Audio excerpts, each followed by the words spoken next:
This is a Red Carpet Talk exclusive.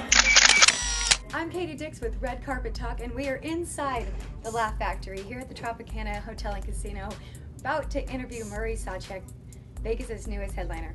Let's go.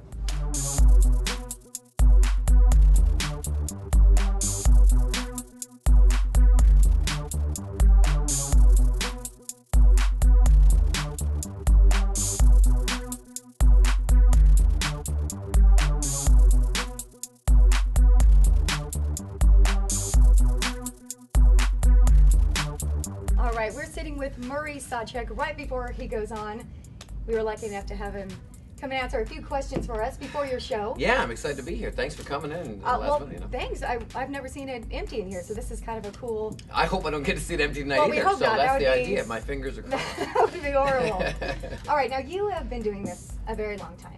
Yeah, a long time. I've been doing this since I was 7 years old. So Okay, like well, at least 5 years. How do you get started? I started, when I was a young kid, and it was one of those things, most children get a magic kit or they get a book from the library. So I did. Now, before that, I used to dance and I played music and all that stuff since the age of 4. And then around 7 or 8, I got the magic kit like most kids do. And it kind of stuck, at school, and I got a degree in a bunch of stuff, but magic kind of stuck, and people are still paying me, so I felt like that was good. Yeah, that's how I Well, that's cool. I knew when I was young kind of what I wanted to do too. Right, so yeah. Love that. All right, now I have seen your show, and it's very funny. How do you come up with the jokes? How do you come up with the magic you do? I think the ideas when you're doing a show, they evolve. I always tell people who want to work on new ideas, I say the only way to do that is to work. You can't do one show a month and then try something new, because it's probably not going to work. When I put new jokes in a show, 9 out of the 10 jokes I put in aren't going to work, but 1 is going to hit. So you have to have that repetition. That's why I like being here when I'm here 6 nights a week, because I'll put something in on Monday, and by the time Friday hits, it's a bit, or it isn't. So it's really nice. So I just try stuff. I'll think of an idea. I'll be working in the yard, working on my car, and I'll go, that's a funny premise. And you just try it, and you go with it. And sometimes the audience is with you, or sometimes they're totally not, and you go, okay, that's only funny to me. So it just constantly changes the show. So if they come in one week, it may be completely different. Yeah, oh yeah, it won't be probably completely different, because you have your certain bits you always like to do, like any comedian, from Robin Williams to Bill Cosby, they always keep their bits that they're maybe famous for. But the stuff in my show, anytime, any day of the week, you could probably have 10, 15 minutes of my show completely change. Because personally, I have over 3.5 hours of material I've been doing for years, so it's nice for myself to just do new stuff. It's just refreshing, or bring old stuff I haven't done for years, So, yeah. Now, this is a all-ages show, but you do have an element of a little bit of adult humor in that. So how do you find that line? How do you kind of make it fun for the kids and for the adults? Well, what's interesting is, I do the humor so far over the kids' heads that the adults have a laugh at it, and I think that's also very funny to them, because it's so far past the children that it is funny.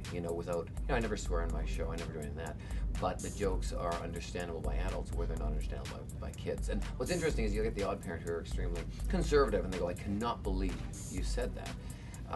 My child was in the audience, and I go, well, if your child knows the word Viagra at age 4, right. I didn't teach it to them. Right. Because, exactly, so, it's not my problem, but because I use, a lot of jokes that relate to something else that really has nothing to do with what I'm talking about. If kids watch my show, they'll think Viagra equals hairspray. You know what I mean? They'll have no idea what it means. But if they do, once again, that's out of my hands. It's not right. So that's kind of, and I like that, because I think it's important that when people come see me, everyone can be entertained. A 90-year-old grandma can be entertained as much as a 19-year-old teenager, as much as a 7-year-old, kid.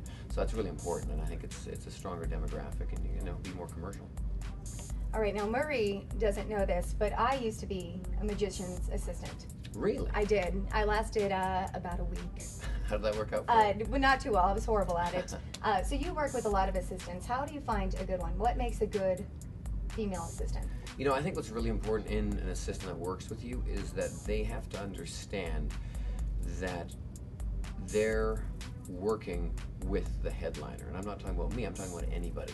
I see this happen a lot in the business where it'll be a husband-wife team or something. It'll be the couple team, and the wife wants as much the recognition as the husband. And the husband is classified as the magician. I'm not saying the woman can't be the magician of the show. I'm just saying most of the time it's the husband, and the woman wants the same amount of attention. Then when you have both of you on stage, now you're competing for the same spotlight, and you're not doing your brand any good.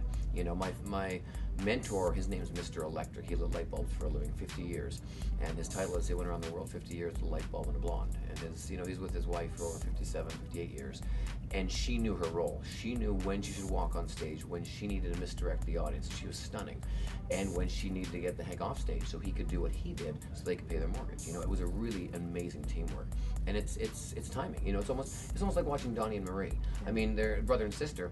They're both strong personalities, but if you've ever watched their show, they know exactly when to leave the stage, when to stay on the stage, when to make the joke, and when not to talk over somebody. But that's because they've been doing it since they were 3. Oh, you know, of course.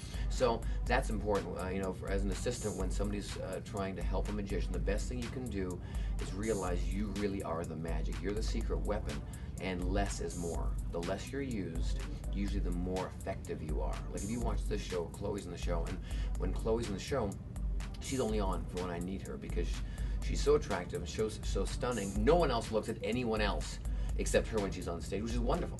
I did. Know? It's true. See, I did. See? She got me. See? Yeah. See? So, you know, I'm not even looking at myself. You know what I mean? So, and that's what I want. I want the focus to be on her. And then once it's over, she needs to leave because nobody will stop focusing on that. When if you want to tell a joke or you want to do something else funny, it's not going to work when you have all these people on stage. So, and same with Lefty, my sidekick in the show, my guest act. He's the comical kind of Yogi Bear of the whole, you know, show. And if he's on stage, they're waiting for him to do something. And if he's there and he's not doing anything, now it throws everything else off. So, yeah, it's a timing thing. Now, because I also know that you bring a lot of people up on stage. It's very crowd-oriented. Have you ever had something kind of go wrong, or what do you do when somebody doesn't kind of participate? Honestly, the way they're supposed to. Well, sometimes you get somebody who doesn't want to participate, and what's funny about that is it takes you out of your element, and so you have to start reorganizing your show quickly to make it flow still, right? And what's funny is sometimes you'll get more material, and all of a sudden you'll go, you know what, I have to recreate what that person said to me or did just so I can actually make that joke again. So you reset it up again, you know what I mean? So, and it happens, but it almost happens every week. There's somebody that does something, you know. One guy didn't believe that he was holding his watch, so he wanted me to open the handkerchief to look at it, so I had to open it. And then when I closed it, he held it in and goes, that's not my watch. I'm like, I just showed it. So for 5 minutes, I went back and forth showing this guy's watch, and I actually had to bring another guy out of the audience to hold his hand and the watch, so they believed and they knew it was really his watch, and it really was. And it was just funny that when they were making all the heat on that one item, the magic had already been done a long time ago. So it's very interesting how, yeah, but for me it's interesting when that happens, as long as it's not ridiculous. You know? Right. Yeah. Again, Murr's show is very fun, very high energy, the music's good. Do you have any... And the hair is awesome. Well, the hair. Let's be honest. I mean, look at this, really. We already noticed the hair. Come on now. Hello. You can't miss it, really. Do you have any pre-show warm-ups or rituals that you do to kind of get you ready for your nightly shows? No, you know, it's interesting. People always ask that question. And I just usually pray that I have people in the audience, because that's a good thing. But the other thing I do, I'm very laid back. I'll be on my cell phone or texting, chatting as I'm walking on stage almost. And I'll be like, okay, bye. And then I'm on stage. So it's one of those things where some people, you know, they're doing yoga and they're stretching and nobody can talk to them. They gotta do something and have this music playing and the lights have to be shining this way with a chicken and a dog in the corner. And they're like, okay, now I'm ready to go on stage. And that's great. But for me, I'm very laid back, you know. And I think I do that because I don't want to be nervous when I walk on stage. I mean, when you're sitting there waiting, the worst thing is you know, to be too ready. So now you're all ready and you have 15 minutes and you can hear the crowd and you can hear people talking and then you're thinking, oh my God, am I really gonna, you know, am I gonna do this? So that's, yeah. Time to get nervous. Yeah, for me, I'm hanging out. I'm usually having a coffee in the back with a bunch of people joking with comedians, and I hear my music and I'll go, okay, I gotta go, and then I'll just run on. And it's for me, it's a better vibe. It makes my whole show much more spontaneous, I think, you know. Now, you do your magic in front of a live audience, but you've also done numerous TV appearances. Would you say it's harder to do on television, or is it the same? Well, you know, with TV magic, what's important is there's so much magic on TV lately over the last 5-6 years that there's been editing for the magic. And people just go, well, they're just editing it. It's like watching Spider-Man, Batman, except Spider-Man and Batman are better, you know.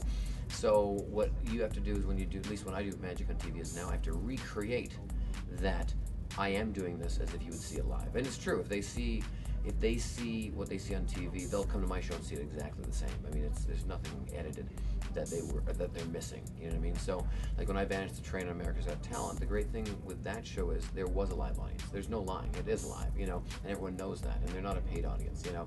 So that's why I think it makes a trick like that so much stronger than when you watch a preset, edited, half-an-hour magic show of whomever magician you may be watching on TV. You know, they have control over that until it's perfect. Whereas with a live show like American Idol, or America's Got Talent, or The Voice, any of these, it's go time, and what you see is what you get, and that's what makes those shows exciting, because you know somebody could fall apart or somebody could knock it out of the park. And of course, that makes for good television. We love watching that. I love a good car crash. You know what I mean? Come on. All now. right, we're going to let Murray go backstage, You know? and get ready for a show and have a cup of coffee. Yes. But we appreciate you sitting down with us, taking Thanks a little for time. hanging. Thanks for Thank hanging. you. We'll see you. All right, that was Murray SawChuck, Vegas's newest headliner. If you'd like any more information about him, go to murraymagic.com. I'm Katie Dix, and this is Red Carpet Talk. Hi, this is Murray here at the Tropicana on Red Carpet Talk.